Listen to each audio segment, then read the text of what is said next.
Sunday का दिन है। घर में काफी आपको मैस दिख रहा होगा। सारे पेड़ पौधे अपने जगहों से हट चुके हैं। 이미 어지러운 이 세상 속에서 मम्मी पापा चले गए हैं ना, तो बिल्कुल घर में अच्छा सा नहीं लग रहा था। तो मैंने सोचा कि क्यों ना मैं किसी काम में खुद को इतना बिजी कर दूं कि मुझे वो ना चीज बार बार सताए ना। तो बस क्या, मैंने सुबह उठते ही काम करना चालू कर दिया। संडे को तो वैसे हमारे घर में सुबह सबसे पहले इडली, नारियल की चटनी वगैरह बनती है, पर आज बिल्कुल मन नहीं था ऐसा कुछ कुक करने का। तो मैंने सबसे पहले अपनी बालकनी के पेड़ पौधों को हटाया और यहाँ की क्लीनिंग खूब जोरदार स्टार्ट कर दी। 이미 어지러운 이 세상 속에서 और साथ ही साथ काफी छोटे मोटे सामान भी मेरे बिखर गए थे, तो उन्हें भी ठीक कर रही हूँ। और अनीशा देखिए मेरे साथ ही है। तो सबसे पहले मैंने अपने हेल्पर को बोला कि तू सारे पेड़ों को हटा और मैं इसे थोड़ा सा घुमाती हूँ, क्योंकि अनीशा को भी अकेले छोड़ नहीं सकते। और ये जो कोने का पौधा है जो सोफा के बाजू में रहता है, इसे भी मैं बाहर निकाल रही हूँ कुछ रीजन की वजह से। इसे मुझे ना पहले जैसा वापस ग्रीन बनाना है। ये देखिए यहाँ पर कितनी गंदगी है, तो ये भी आज साफ हो जाएगी। मीनवाइल नाश्ता बहुत सिंपल बन रहा था। संडे को जनरली हमारे घर में इतना सिंपल नाश्ता नहीं बनता, पर आज बन रहा है और वो मैं बना रही हूँ उपमा। उपमा जनरली वीकडेज में ही बनता है, संडे को कुछ स्पेशल होता है, पर मन बिल्कुल नहीं हो रहा था। बड़ा खाली सा घर लग रहा था। खैर छोड़िए, क्या कर सकते, कुछ चीजें हमारे हाथों में नहीं है, राइट। तो ये जो पैन है जिसमें आज मैं उपमा बना रही हूँ, मुझे पता है अब आप मुझे पूछेंगे कि ये पैन बड़ा अच्छा लग रहा है, कौन सा पैन है, न्यू है? तो जी हाँ, ये न्यू है। इसके बारे में क्विकली मैं आपको बता दूं। यह है Agaro elegant non stick frying pan. 2.25 litre इसकी कैपेसिटी है, 24 सेंटीमीटर का डायामीटर है। इंडक्शन एंड गैस के लिए परफेक्ट है। इसका रिवर्टेड हैंडल बिल्कुल कुकिंग के साथ गर्म नहीं होता, ये कूल यानी ठंडा ही रहता है। ग्रेनाइट फिनिश आता है जो कि आप देख ही पा रहे हैं, और PFOA फ्री है। और हाँ, अगर आप सोच रहे हो PFOA फ्री मीन्स क्या, तो इसके बारे में यहाँ पर ये देखिए, ये स्क्रीन पर मैंने लिख दिया है। आप इस स्क्रीन को पॉज करें और इसे रीड ज़रूर करें, जिससे आपको भी इसके बारे में आइडिया आएगा कि एग्जैक्टली ये होता क्या है। 4 mm थिकनेस है। कुकिंग के लिए, फ्राइंग के लिए ये कुकवेयर परफेक्ट है। 2 साल की वारंटी के साथ ये जो पैन आता है 5 लेयर नॉन स्टिक कोटिंग वाला पैन है, और इसका ग्रेनाइट फिनिश ना सच में इसे स्टाइलिश लुक देता है। इसमें ना हेल्दियर तरीके से कुकिंग होती है, बेटर हीट ये प्रोवाइड करता है, पूरा खाना इवनली कुक होता है और कम से कम कुकिंग ऑयल में खाना पकता है। इसे क्लीन करना भी बहुत आसान है। इसके हैंडल में आप देख रहे हो ना, ये इस तरह से लूप है जो कि हैंगिंग लूप है, जिससे इसे स्टोर करना काफी आसान हो जाता है। अब चाहे नाश्ता बनाना हो, पिज्जा बनाना हो, फ्राइड राइस बनाना हो, चाउमीन, चिली चिकन, किसी भी तरह की कुकिंग करना हो, ये पैन उन सारी कुकिंग के लिए परफेक्ट है। जब मिनिमल यूज ऑफ ऑयल होने वाला है तो यार हेल्दियर कुकिंग भी तो हो रही है। इसकी परचेस लिंक मैंने नीचे डिस्क्रिप्शन बॉक्स में दे दी है, do check it out guys. मुझे हाथों से खाना पड़ रहा है और मैडम ने मेरा चम्मच ले लिया, और अगर मैं चम्मच ले लूँ ना तो मैडम को वही चम्मच चाहिए होता है।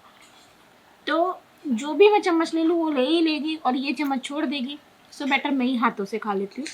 आजकल ये नया जिद्दीगिरी चल रही है, हाथों से खिला रही तो खा नहीं रही है। हाँ, खा रही खा लो गला में।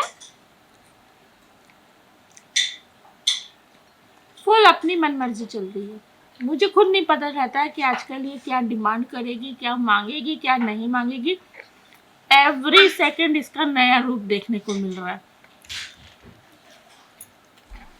मेरे साथ उपमा खाने के बाद ना ये अपनी सिस्टर के पास पहुंच गई, क्योंकि वो पास्ता खा रही है, तो वहां पर अब ये पास्ता मांग रही थी। तो इसे ना हमारी प्लेट का खाना खाना ना बहुत पसंद है। और जैसे कि आपको पता है घर में क्लीनिंग चल रही है, वैसे तो एवरीडे ये सारा सामान उठकर सोफा पर चला जाता है, क्योंकि मैं ना एवरीडे हर कोने कोने से सफाई करवाती हूँ। और इसका कारण यही है कि अनीशा हर कोने में जाकर खेलती है, तो सिंपली मैं मेक श्योर करती हूँ कि किसी भी कोने में कोई कचरा ना बचे। और यहाँ पर देखिए अपने पापा के गोदी में बैठकर बढ़िया से अपना नाश्ता ये वापस वहां पर भी जाकर कर रही है। 지켜내려 해 쉽지 않아도 진실한 나만 내 please जब अब घर में क्लीनिंग हो गई है ना तो थोड़ा सा धूप लगा रही हूँ, जिससे ना एक बहुत नाइस एनवायरनमेंट घर में ना फील होता है। तो मैं ना एवरीडे झाड़ू पोछा वगैरह होने के बाद अच्छे से धूप लगा देती हूँ, जिससे मन मेरा खुश हो जाता है। और मन मेरा ना फ्लोटिंग फ्लावर्स सजाने से भी काफी ज्यादा खुश हो जाता है। तो एवरीडे मैं कुछ इस तरह से सजावट अपने घर में करती हूँ। और अब ना अनीशा को भी आदत हो गई है मुझे ये सारी चीजें करते हुए देखने की, तो वो ज्यादा ना छेड़ती नहीं है। हाँ, थोड़ा बहुत टच कर देती है, पर ये नहीं कि पानी गिरा देगी, फेंक देगी, खींच देगी,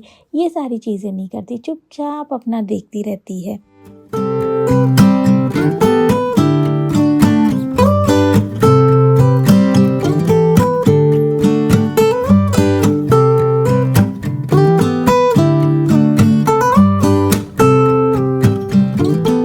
ये देखिए, यहाँ पर मैंने क्लीनिंग कर ली है। वैसे आपको समझ में नहीं आ रहा होगा ज्यादा, पर मुझे पता है इस क्लीनिंग में कितना समय लगा है। और थोड़े से प्लांट्स को भी मैंने रीअरेंज किया है। थोड़े से यहाँ के प्लांट वहाँ, वहाँ के प्लांट यहाँ किए हैं, और बहुत अच्छे से रीअरेंज करने के बाद ही ये लुक आया है।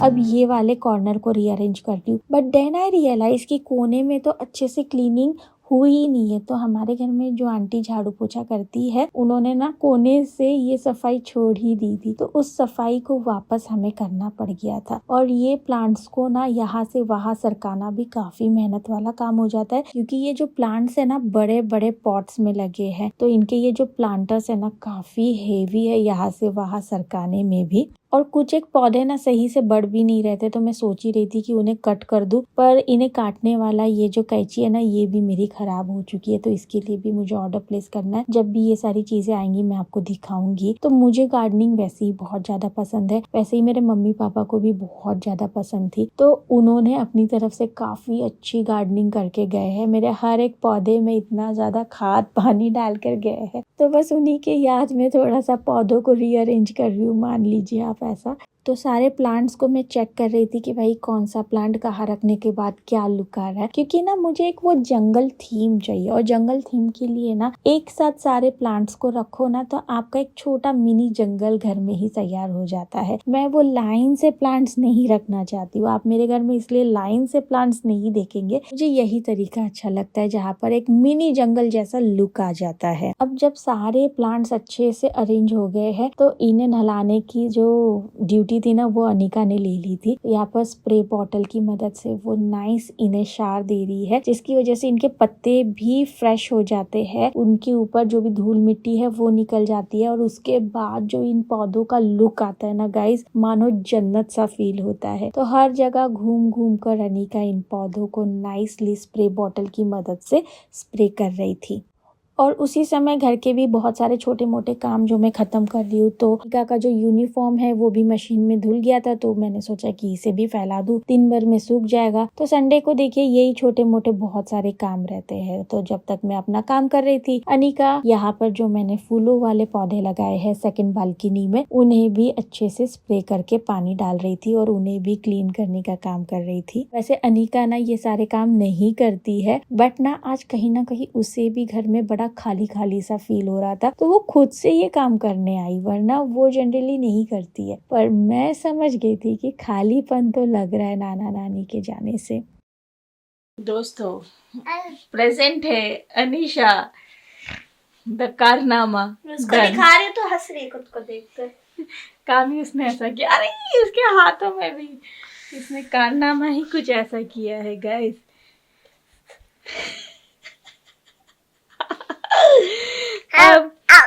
अब ऐसे कारनामे आते रहेंगे।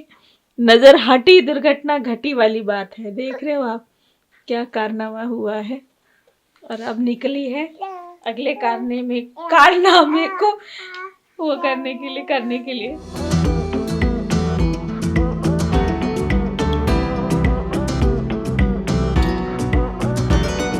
इसे सबसे पहले मैंने खूब घस घस के नहलाया है। वैसे इसने अपने मुंह पर जो काजल लगाया था ना, उसे मैंने हल्के से तेल के साथ निकाल दिया था। तेल की मदद से काजल बहुत इजीली निकल जाता है, पर वो भी ये नहीं करने दे रही थी। मतलब आप समझ ही सकते हो कितना बड़ा टास्क मैंने आज खत्म किया। उसके बाद इसे बढ़िया से नहलाया और नाइस कोजी कपड़े पहनाए और ये देखिए काजल पाउडर लगाकर मैडम को तैयार कर दिया। ऐसे मैडम को ना मैं कुछ टीवी पर लगा देती हूँ और फिर इसका ये सारा रूटीन करती हूँ, वरना मैडम ये सारी चीज इतनी प्यार से नहीं करने देगी। वैसे मैं इसे ना स्क्रीन टाइम बहुत कम देती हूँ, क्योंकि मुझे भी पता है कि इसके क्या डिसएडवांटेजेस है। तो मैं जब इसे तैयार वगैरह कर रही होती हूँ तब स्क्रीन लगा देती हूँ, जिससे थोड़ा ये मुझे इसे तैयार करने दे, वरना इसे तैयार करना भी एक टास्क हो जाता है।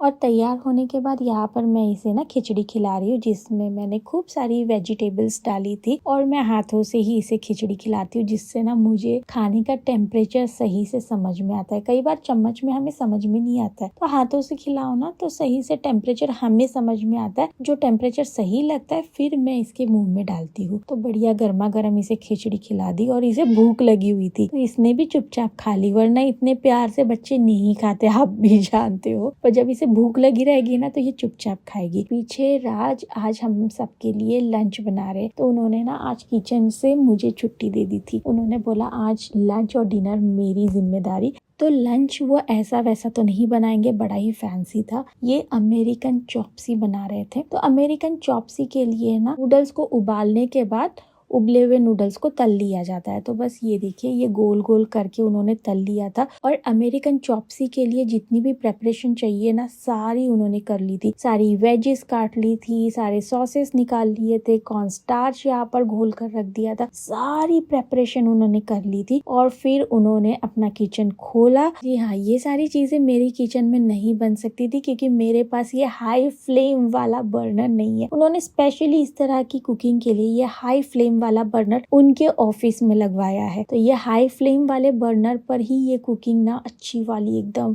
स्मोकी वाली सॉटेड वाली हो सकती है। यहाँ पर ना स्मोकी फ्लेवर देते हुए सारी सब्जियों को वो सॉटे कर रहे हैं और सारी सब्जियों को सॉटे करने के बाद एक नाइस सॉस में ये सारी चीजें पकाने वाले हैं। और मैं अनीशा अनीका सब लोग ना ये कुकिंग देखने में बड़ा एंजॉय कर रहे थे। तो वो जो उन्होंने नूडल्स तले थे ना उसके 2 नूडल्स यहाँ पर उन्होंने रखे, और जो नूडल्स उन्होंने तला भी ना वो एक शेप में कुछ इस तरह से तला था। और उस पर ये जो उन्होंने ग्रेवी बनाई है सारी वेजिस की उसे डाला। और ये अमेरिकन चॉप्सी रेडी है, जो मेरी एक्चुअली फेवरेट है। मुंबई में मैं बहुत खाती थी, पर यहाँ पर आने के बाद खाने को ज्यादा नहीं मिलता, यहाँ पर इजीली नहीं मिलती है अमेरिकन चॉप्सी। और यहाँ पर ऊपर से एग का ये जो भी ऑमलेट है ये ऑप्शनल है, ये उन्होंने डाला था। एंड गाइस ये इतना टेस्टी बना था, इतना टेस्टी बना था कि मैं क्या ही बताऊँ। इसमें ना नाइस एक क्रंची सॉगी ऐसा नूडल्स का टेक्सचर आता है, एंड खूब सारी वेजिस के साथ ना ये टेक्सचर इंजॉय करने में ना बड़ा मजा आता है। ओवरऑल दोपहर के खाने में अमेरिकन चॉप्सी खाकर ना मैं तो क्या ही बोलूं, एकदम खुश हो गई थी। अमेरिकन चॉप्सी वगैरह खाकर ना खूब आराम से रेस्ट भी किया, और उसके बाद शाम को लगभग मतलब 7 बजे हम तीनों थोड़ा सा खेले कूदे, क्योंकि तीनों भी ना 7 बजे तक सोए हैं। और बीच में सिंघम 3 भी देख ली थी राज ने, मैंने भी थोड़ी सी देखी, जो मुझे बिल्कुल बहुत ज्यादा पसंद नहीं आई। तो यहाँ पर हम तीनों रिंगा रिंगा रोजेस खेल रहे हैं, जो कि अनिका छोटी थी ना तब भी मैं खेलती थी और उसे बहुत अच्छा लगता था।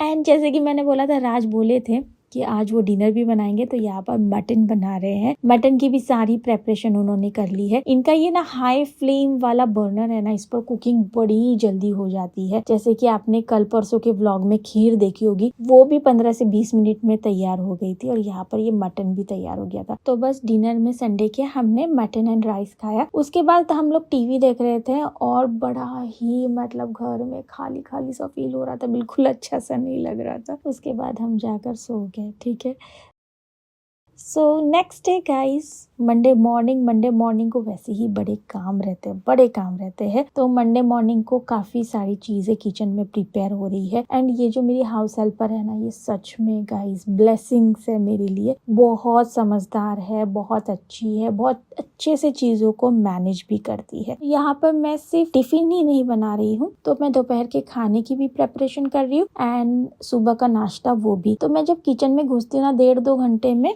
सारी चीजें अपनी हेल्पर की मदद से कुक कर लेती हूँ। ये पूरी तरह से कुक नहीं कर पाती, कुक मैं ही करती हूँ, पर ये सारी चीजें मुझे काट कर देना सब करना करती है, तो मेरे लिए ना सारी चीजें काफी आसान हो जाती है। तो एक तरफ चाय बन रही है, दूध उबल रहा है और अनिका के लिए मैं पनीर पुलाव बना रही हूँ। टिफिन में आज पनीर पुलाव बन रहा है, तो उसकी भी प्रेपरेशन हो रही है। वैसे तो मैंने सोचा था कि लंच में भी पनीर पुलाव ही बनाती हूँ, बट देन फ्रीज में बहुत ज्यादा सब्जियां हैं, तो उन सब्जियों को खत्म भी करना है, तो इसलिए मैंने सोचा कि सिर्फ अनिका को ही उसके टिफिन में पनीर पुलाव देती हूँ, बाकी खूब सारी सब्जियां बना देती हूँ। तो यहाँ पर पनीर पुलाव तो चढ़ा दिया है। पनीर पुलाव फटाक से तैयार भी हो जाता है, ज्यादा समय भी नहीं लगता है। पोहा भी रेडी है, मेथी की सब्जी बनाई थी, गोभी की सब्जी बनाई थी, कढ़ी बनाई थी, चावल बनाया था। तो ये सारी चीजें लंच के लिए तैयार है। बस रोटी खाने के समय पर बनने वाली थी, इसलिए रोटी यहाँ पर आपको नहीं दिखेगी। और उसी दिन मैंने प्लान किया था कि फ्रीज को भी थोड़ा क्लीन करना है, क्योंकि काफी फैल गया था, मैस हो गया था। तो बस वो भी प्रेपरेशन मैंने स्टार्ट कर दी थी, क्योंकि अनीशा अभी तक सो रही थी। तो बस ये व्लॉग यहीं पर खत्म होता है गाइज। ये था मेरा Sunday and Monday morning. I really hope you liked it. If yes, then make sure कि आपने लाइक कर दिया है। मैं आपको मिलती हूँ अगले व्लॉग के साथ। Till then bye bye guys, take care.